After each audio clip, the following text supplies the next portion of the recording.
ತುಂಬ ಜನಕ್ಕೆ ಕುತೂಹಲ ಇರುತ್ತೆ ಫಲಿತಾಂಶ ಯಾವಾಗ ಅಂತೇಳಿ. ಫಲಿತಾಂಶದ್ದು ತಮಗೆಲ್ಲ ಗೊತ್ತಿರುವಂತೆ ಪಿ ಯು ಸಿದು 50% ಫಲಿತಾಂಶ ಮತ್ತು ಸಿ ಇ ಟಿದು 50% ಫಲಿತಾಂಶವನ್ನು ತಗೊಂಡು ನಾವು ನಿಮಗೆ ರ್ಯಾಂಕನ್ನು ಕೊಡುವಂಥದ್ದು.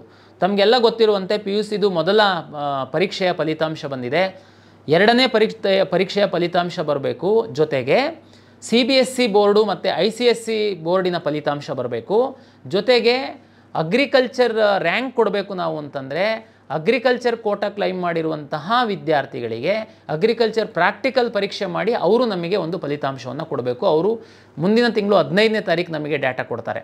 ಅಂದರೆ ನಾವು ಕರ್ನಾಟಕ ಪರೀಕ್ಷಾ ಪ್ರಾಧಿಕಾರ ನಮ್ಮ ಜವಾಬ್ದಾರಿ, ಎಕ್ಸಾಮ್ ಮಾಡಿದ್ದೀವಿ, ಸ್ಕ್ಯಾನಿಂಗ್ ಮುಗಿಸಿ ನಾವು ರಿಸಲ್ಟನ್ನು ರೆಡಿ ಮಾಡಿದರೂ ಸಹ ನಿಮಗೆ ರ್ಯಾಂಕ್ ಕೊಡಬೇಕು ಅಂತಂದರೆ ಈ ರೀತಿ ನಾವು ಬೇರೆ ಬೇರೆ ಫಲಿತಾಂಶವನ್ನು ಆಧರಿಸಿ ರ್ಯಾಂಕ್ ಕೊಡಬೇಕಾಗಿರೋದ್ರಿಂದ ಆ ರ್ಯಾಂಕ್ ಅವರ ಎಲ್ಲ ಫಲಿತಾಂಶ ಬಂದ ಮೇಲೆ ನಾವು ರ್ಯಾಂಕನ್ನು ನಿಮಗೆ ಡಿಕ್ಲೇರ್ ಮಾಡುವಂಥದ್ದು. ಅದನ್ನು ಮುಂದಿನ ದಿನಗಳಲ್ಲಿ ನಾವು ನಿಮಗೆ ಅಪ್ಡೇಟ್ ಮಾಡ್ತೀವಿ.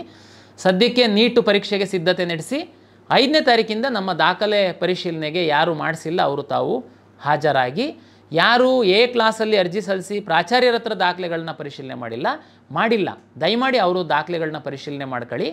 ಇದು ಎಡಿಟ್ ಆಪ್ಷನ್, ಇದು ಅಂತಿಮವಾಗಿ ನಾವು ಕೊಟ್ಟಿದ್ದೀವಿ, ಮತ್ತೆ ಕೊಡಲ್ಲ. ದಯಮಾಡಿ ಒಂದ್ಸರಿ ಮತ್ತೊಮ್ಮೆ ತಮ್ಮ ಅಪ್ಲಿಕೇಶನನ್ನು ನೋಡಿ ಸರಿಯಾದ ಮೀಸಲಾತಿಯನ್ನು ಕ್ಲೈಮ್ ಮಾಡಿ ಒಳ್ಳೆಯ ಸೀಟನ್ನು ಪಡೀಲಿಕ್ಕೆ ಪ್ರಯತ್ನ ಮಾಡಿ ಅಂತ ಎಲ್ಲ ವಿದ್ಯಾರ್ಥಿಗಳಿಗೆ ವಿನಂತಿಸ್ತಾ ಎಲ್ಲರಿಗೆ ಮತ್ತೊಮ್ಮೆ ಕರ್ನಾಟಕ ಪರೀಕ್ಷಾ ಪ್ರಾಧಿಕಾರದ ವತಿಯಿಂದ ನಮಸ್ಕಾರಗಳು.